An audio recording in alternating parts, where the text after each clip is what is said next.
Let me tell you of the days of high adventure.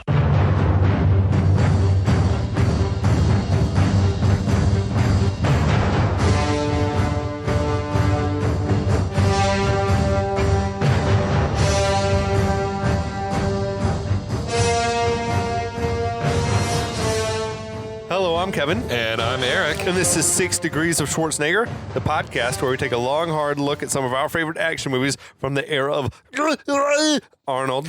Schwarzenegger is the icon of the genre, and we're taking a deep dive into some of these 80s and 90s cult action movies and breaking them all the way down.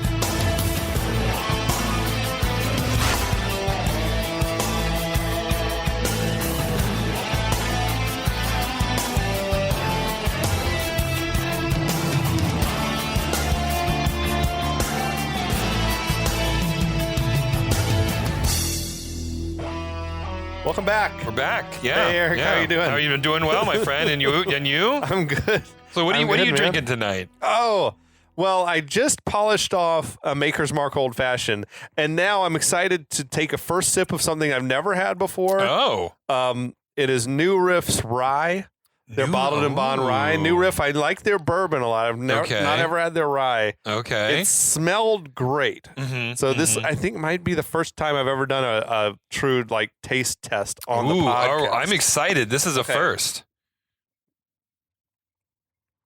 That's just fine. It has a great. There was so much silence. There was so It much has a great silence.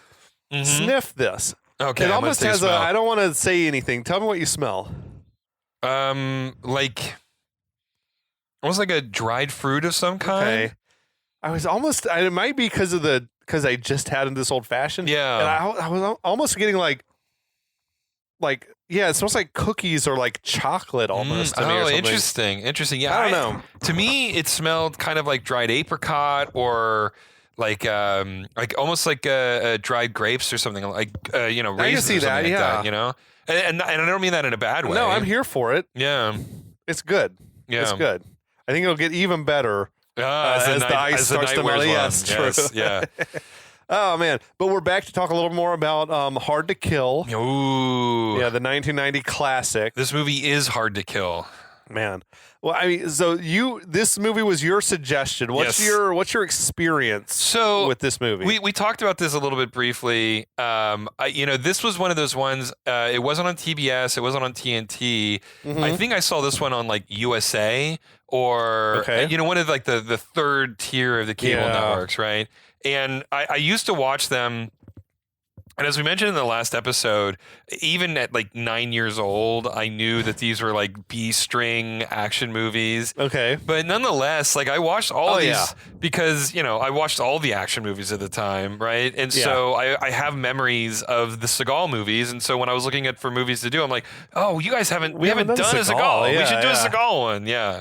I think these are the movies that are on par with like the lesser Schwarzenegger and Stallone movies, like the bad ones, like the Red Heats, Yeah. and the Raw Deals of the world are Yeah. like similar in quality to this. The better, Seagal movies.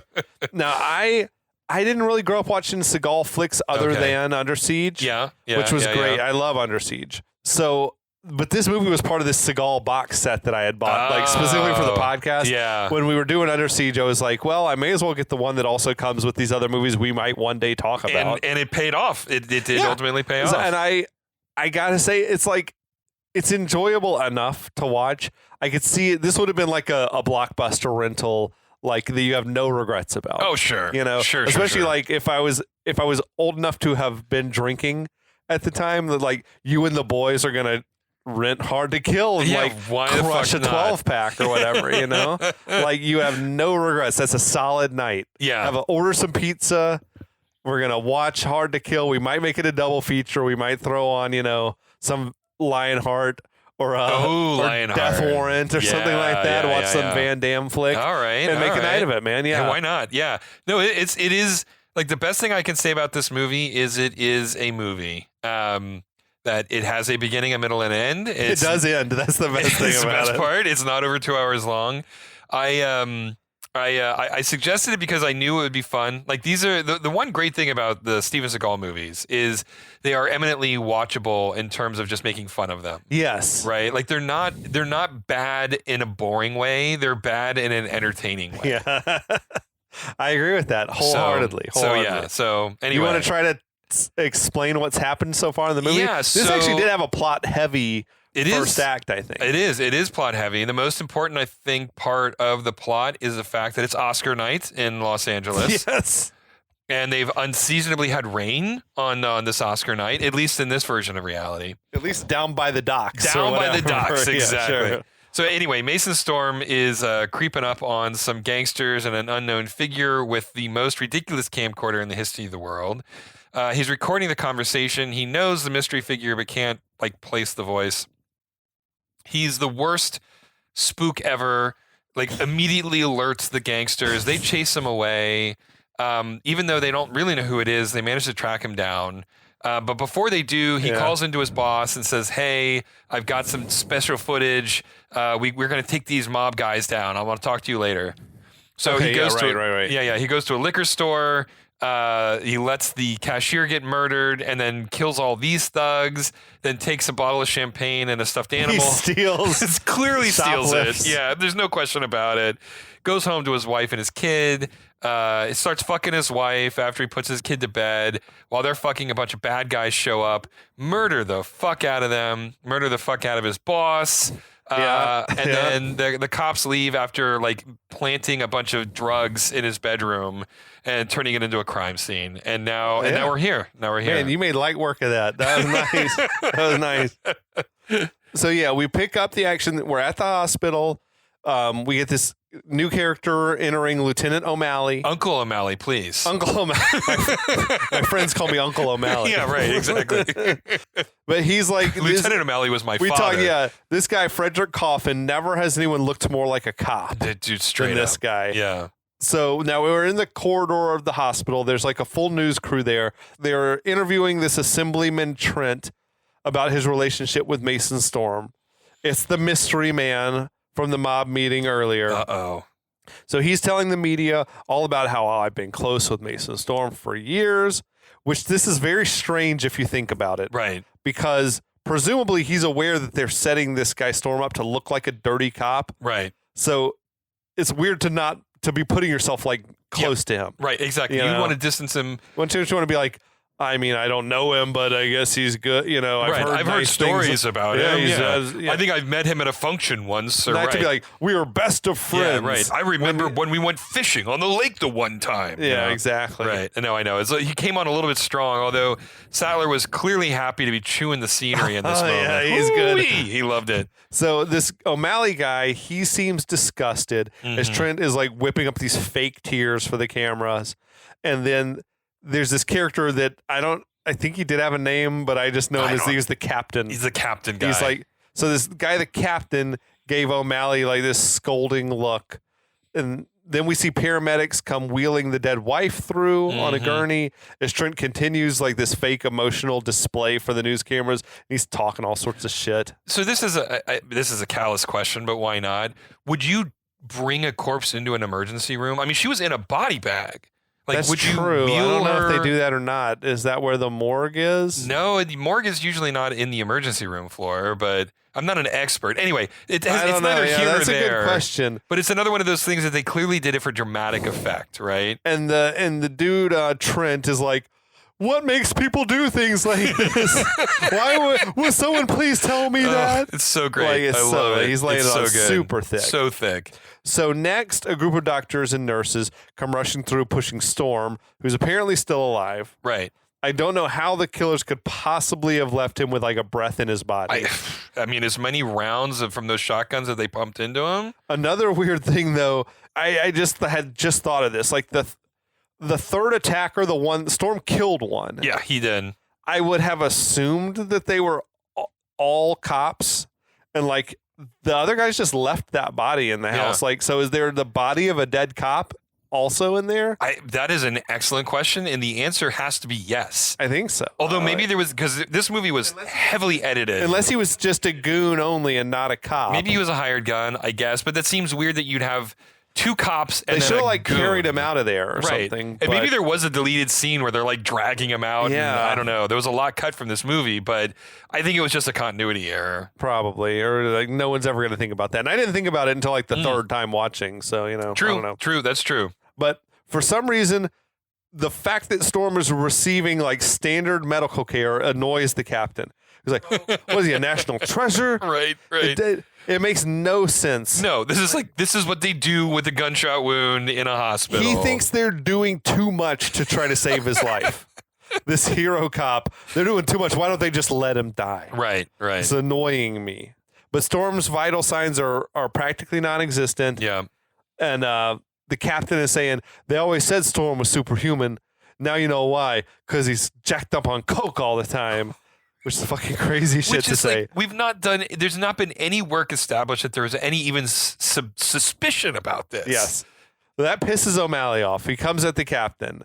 And I don't know what O'Malley's rank is, but he doesn't outrank the captain. No. So it's crazy for him to like slam the captain up against the wall. Right, but he justifies it by saying that he's IA. So he's like sort of outside his like hierarchy or something. So I guess it's okay for an IA cop to be like pushing a captain up against a wall. O'Malley is like, Storm's the bravest and cleanest and most honorable man in the department.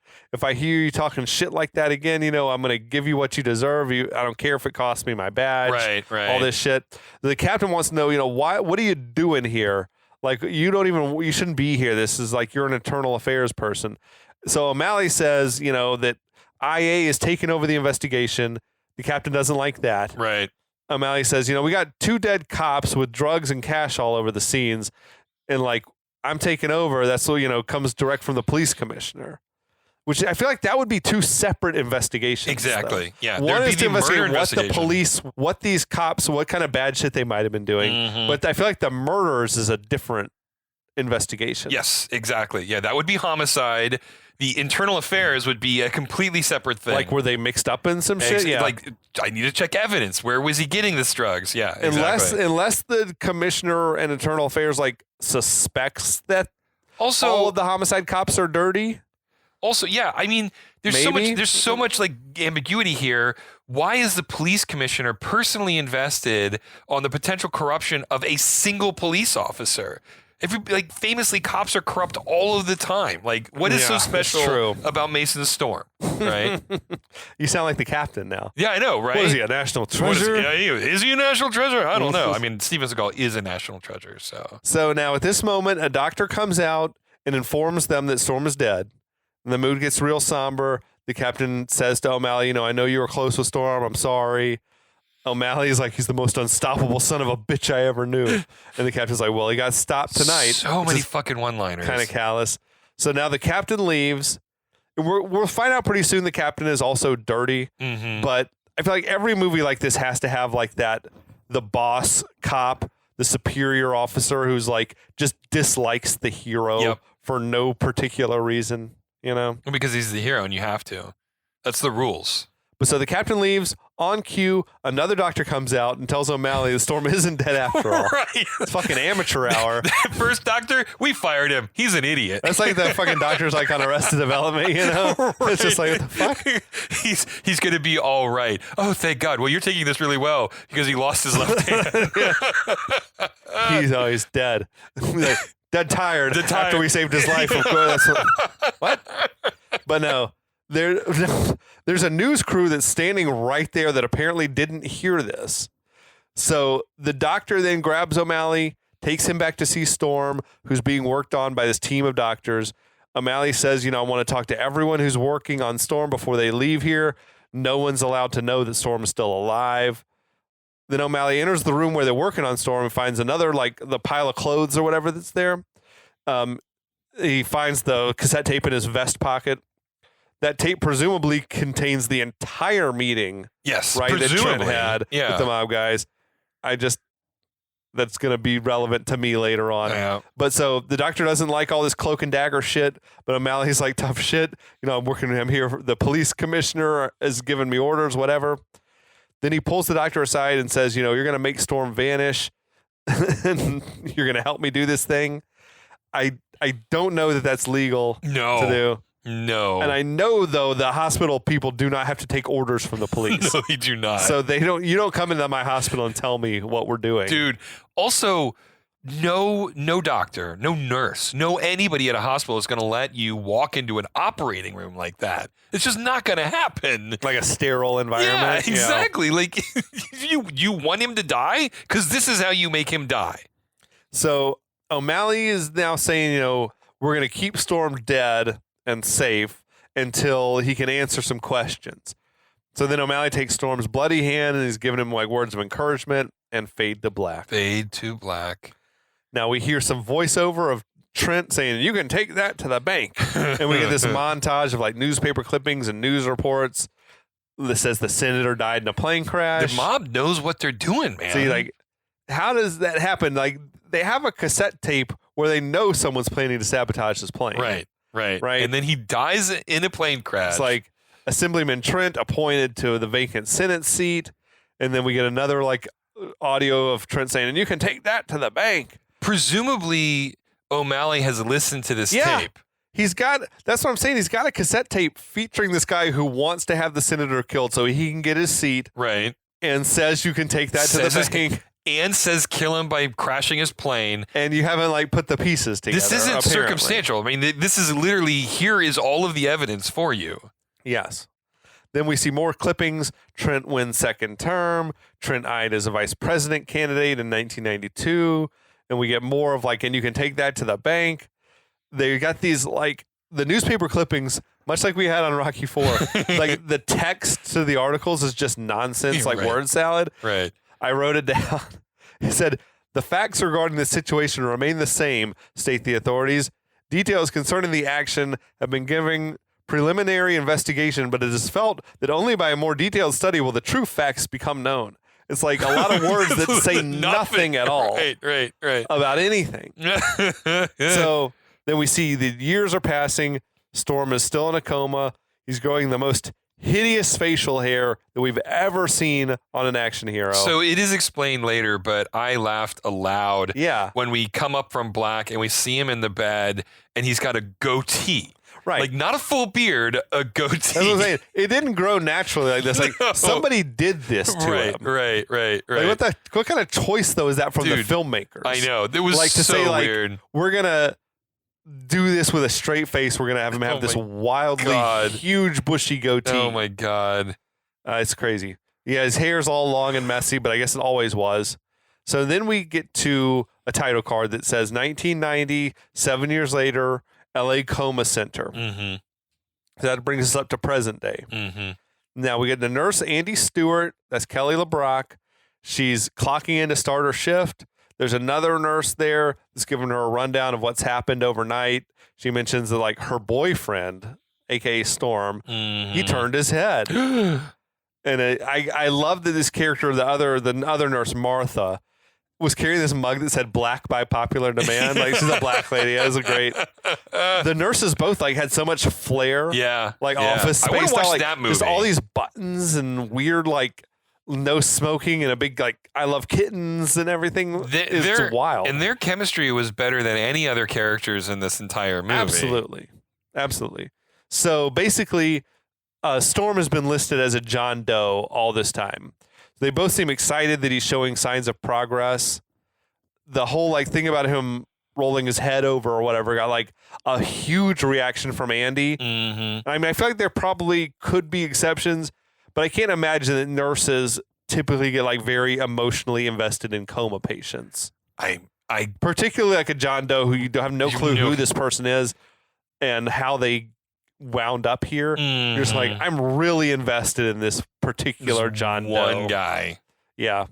Unless they have like a pool going in the office of who's going to wake up first. I'm going to win $1,000 if John Doe is the first one to wake up. Maybe they do have a Deadpool going. Absolutely, dude. So later on, Andy is making her rounds. She's like just tinkering with Storm's medical devices, just like pushing buttons and turning knobs, Which really you don't want to be doing. No. So she says, I got a surprise for you and asks if he wants a little pussy.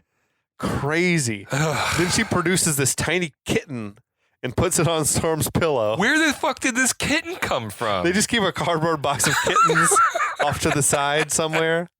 The kitten was like cute as hell, of course. It was a cute kitten. But she's talking more. She's talking about, I know my words are getting through to you no matter what the doctors say. Right. And all this, like, what do the doctors know anyway? You know, but. Well, famously. So she says, I'm going to keep talking to you until you wake up.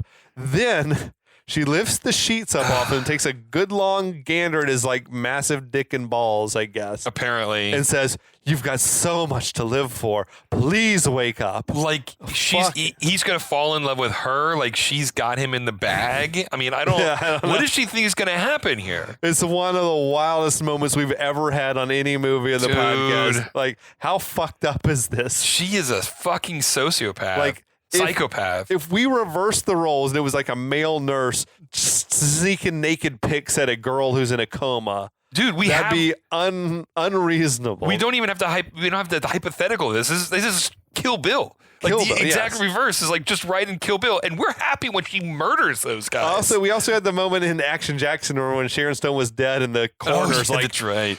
Take a look at this," and like whips the sheet off her naked body. Dude, we don't see women this hot that often. And it's like, Jesus Christ, that's gross. Oh God. But she takes the kitten and she moves on, I guess, to the next patient. So now suddenly Storm's fingers start moving and twitching.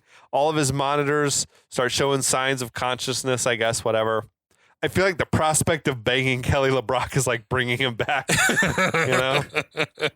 Also, I noticed when they were showing the close-up of the finger switching, like he's wearing a wedding ring. Yeah, he still is. So she's been like lusting over this married man. Who's obviously married, but like I feel like she knows. Oh no, they don't know who he is. They don't know who he is. Right. You can have a wife somewhere looking for him. Right. Oh my God, man, this is crazy. She gets creepier and creepier by the minute. Like his brow is furrowing, and he's seeing flashbacks of his family life or whatever. Yeah. He's acting so hard.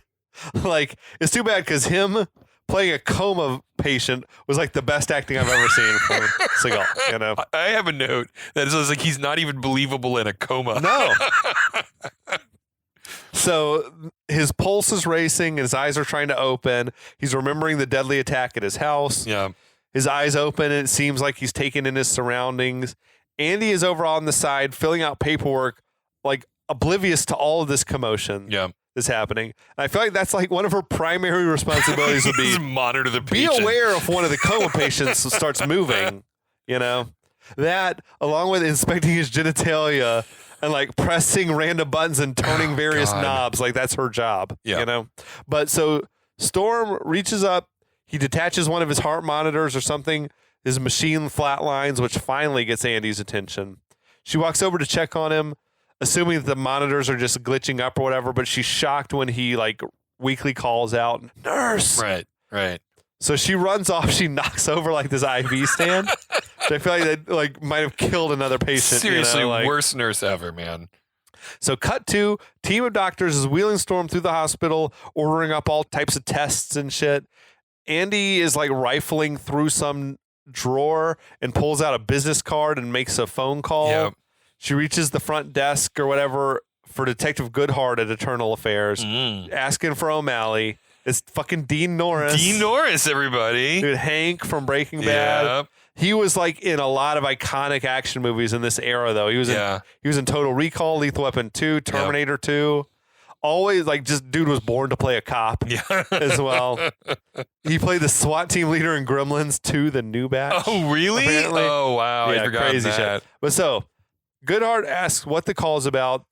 Andy provides this like reference number and says that I was instructed to notify O'Malley. Uncle O'Malley. If there's any change in his condition of this John Doe. Mm-hmm. Now Goodhart asks what happened. And Andy says, well, the patient woke up. Goodhart tells someone else to go get that shitty captain from before ASAP. And then Goodhart informs Andy that O'Malley doesn't work here anymore. Why don't you give me all of your information, and we're going to send someone over as soon as possible. Goodhart also tells her that for Storm's safety, you shouldn't tell anyone else about this. Okay. So when O'Malley left IA or was forced out of IA, you would think that he would like change the parameters and give her a new business card. Like anything. Also, none of this makes sense if you think about it. None of it makes sense. It's just completely, totally batshit. Do they all know that Storm is still alive? I think not. No, right? They don't. But there's no like process of him having to look up a case number, right? Or him having to like access a secret file, right? And discover that Storm's still alive. It's just like they all seem to know that it's Storm, right? Exactly. Based on strictly a number that this nurse gave them, which presumably is off the books. Yeah, it has to be, right? Right. Yeah. So if they knew that Storm was alive but in a coma all these years, why would they not have sent someone in there to kill him? Exactly. I mean, there's only so many hospitals in the city, right? Yeah.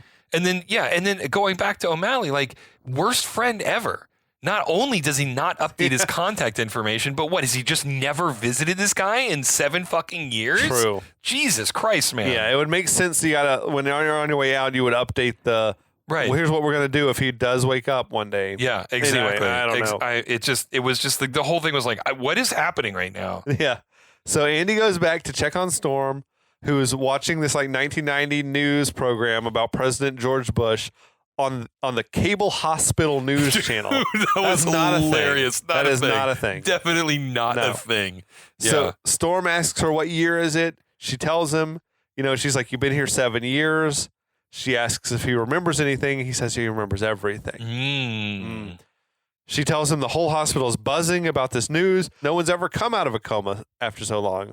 Okay. Which I did some research. I mean, that's not accurate, but maybe they mean like specifically at this hospital. That one ward. Yeah. I know, right. Anyway, he's got like way too much muscle for a guy who's been in a coma for 7 years. He should literally be a skeleton with skin wrapped over it. Right? So she says, your story's going to be all over the news. And he tells her, look, I'm a cop. My family was murdered.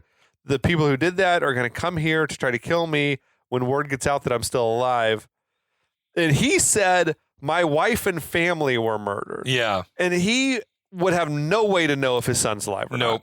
Not at all. He didn't even know that his son was ever shot at or anything. Right. He was like already out, I think, at that time. Yeah.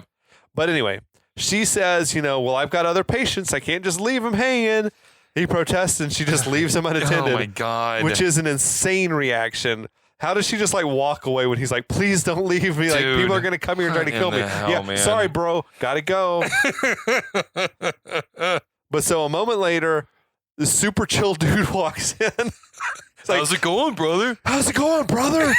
It's like, that guy killed me, man. Dude, I want to have a beer with that dude. Yeah, that motherfucker was, I bet he throws down dude. Good. Yeah. How's it going, brother? Look, he's the guy you buy weed from at that hospital. Absolutely. No question. Got that medicinal? Yeah, fuck yeah. The good stuff. So he's a physical therapist. He's like, I'm here to give you a massage or whatever. I do like Storm was like, get the fuck out of here. It made me laugh. Yeah. The therapist, he wheels Storm out of the room. Now, the dirty cop, Axel, has already arrived at the hospital disguised as a doctor. Dude. How did he get a doctor disguise together so fast? I know. Man, it's just the timeline on this movie is just so preposterous. But he's not disguised his face at all. None. I feel like hospitals have security cameras in 1990. Mm-hmm. So he goes to the front desk, asks the nurse there for a list of patients in the coma unit, which she just happily provides. So, like, any dude in a doctor's jacket with a stethoscope can walk up and you're not going to check their credentials? Yeah. Here you go. Like, just take it on faith. Okay. I guess that's 1990 for you. Also, I was bothered that this nurse looked just a lot like Kelly LeBrock. Exactly the same. You're right. Like, I thought it was bad. That's bad casting. Yeah. Why would you cast someone who looks very similar to another nurse? Your lead. You're absolutely, yeah. Unless it's like going to be important to the plot they look similar. Yeah. You need to cast them looking very different so us dumb, drunk viewers can keep everyone separated. Well, like everybody in this movie, I feel like the casting director was phoning it in. For sure, man. Now, as the therapist is giving Storm a massage, Storm is pleading with him to please stop the massage and just get me out of this hospital. Meanwhile, Axel has like made the odd choice of plucking this flower out of a vase on the desk and he gives it to the nurse, which like strikes her as odd. And it's like, dude, why are you drawing attention to yourself? Right, exactly. I know you. Oh my God. So there's a security guard right there as he's walking away and is like, hey, you know that guy? you know that doctor? And she says, no. It's like the dude just sucks at his job. Like his whole job is to scrutinize anything out of the ordinary. Oh my God. But so the guard pursues after Axel.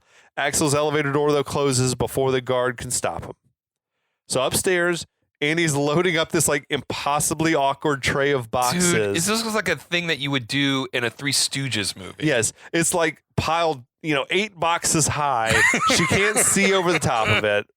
It's like stacked high like a Jenga, thing or whatever. Up. Yeah. I'm like, I was dead certain these boxes are getting dropped. Like that's the whole thing is so that they go spilling everywhere at some point. Exactly. But so Axel emerges from the elevator, starts looking around on the floor for Storm. He finds Storm's room, produces a pistol with a silencer, but Storm isn't there.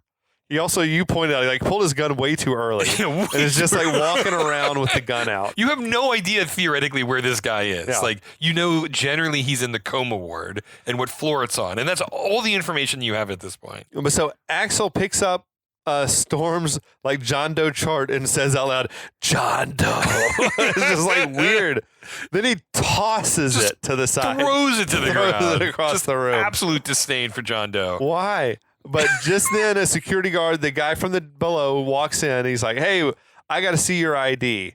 And Axel like hides the gun behind his back and acts cooperative. Which he wouldn't have had to do if he didn't pull the gun so quickly. Yeah. But he walks towards the guard. Then he whips that pistol out and kills him. Boom. Dead. It's like, alas, poor hospital guard. We hardly knew ye. You got 2 lines of dialogue. But just then, the physical therapist comes wheeling Storm back towards the room. Storm is still trying to tell him, like, you got to get me away from the hospital. The therapist is like, don't worry, brother. I'm going to hook you up with some lemon pie and some pizza. And I swear Storm's like, get me out of here, brother. Like, trying to speak to him on his own terms. Yeah, right, exactly. You got to meet him where he lives. Yes. So Axel is like crouched down over the dead guard and he calls for help. And the therapist runs over there to check on him. The therapist is like, what happened? And Axel's like, he's dead, and shoots the therapist. Dude, the squibs on this were offensive. Yeah. It did not line up at all with like where he was aimed. No, it was terrible. Yeah, it was like, it jumps out at you at how bad it was. So apparent. I mean, and it's on screen for like 1 second, but it was so, he was aiming practically at the ground. And like the his belly button. And like, yeah, the squibs are popping out in the top of his back. Yeah, it was just crazy. Absolutely stupid. Yeah.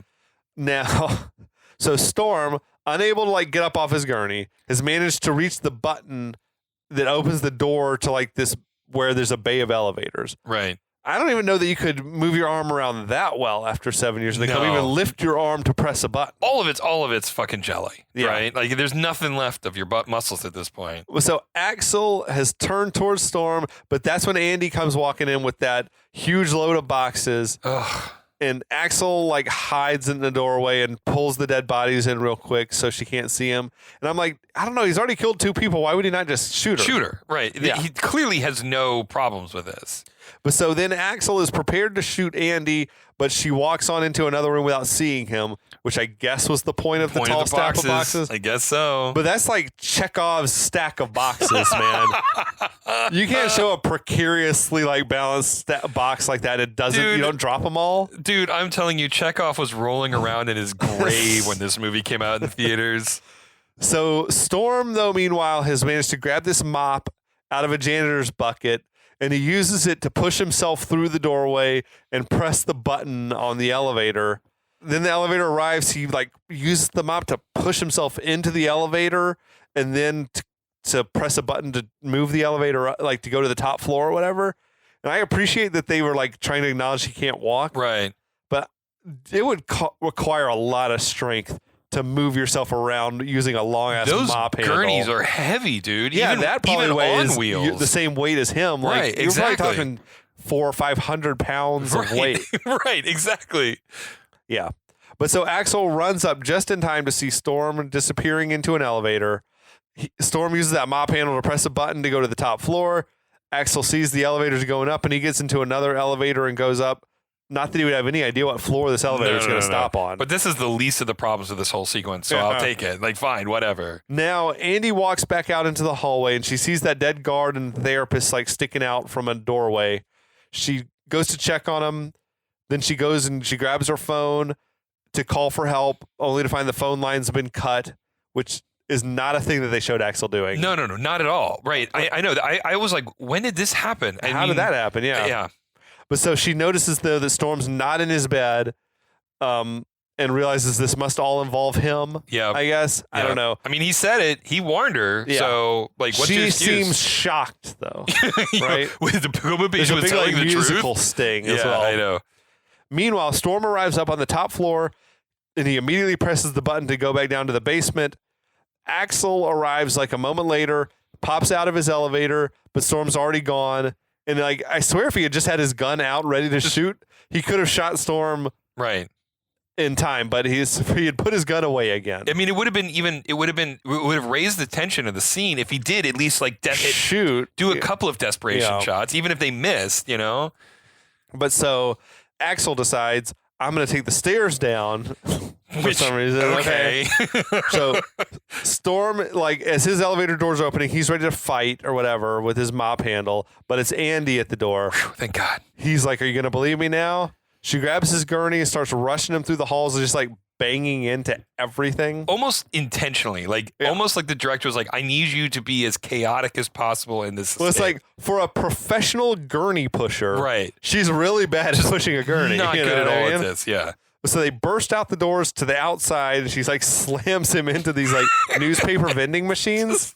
Like, it was low-key hilarious to watch. It was like pratfall. It was like physical comedy. I mean, it just goes to show that even when Steven Seagal's not causing property damage on his own, he has someone do it for him. Right? So is anybody who's doing the property damage drinking game, I feel like this is all legitimate reasons to drink, in my opinion. Qualified. So another awesome moment is Axel is running through the hall, and he runs into this janitor. Like, they collide, he drops his pistol. Then he stops to punch the janitor a couple times in the face. Like, stand him up and punch him out. Which isn't even the last time this unnecessary punching occurs in this movie, right? Like, why would you stop to punch the guy? And then he delivered the line like, you piece of shit, to the janitor.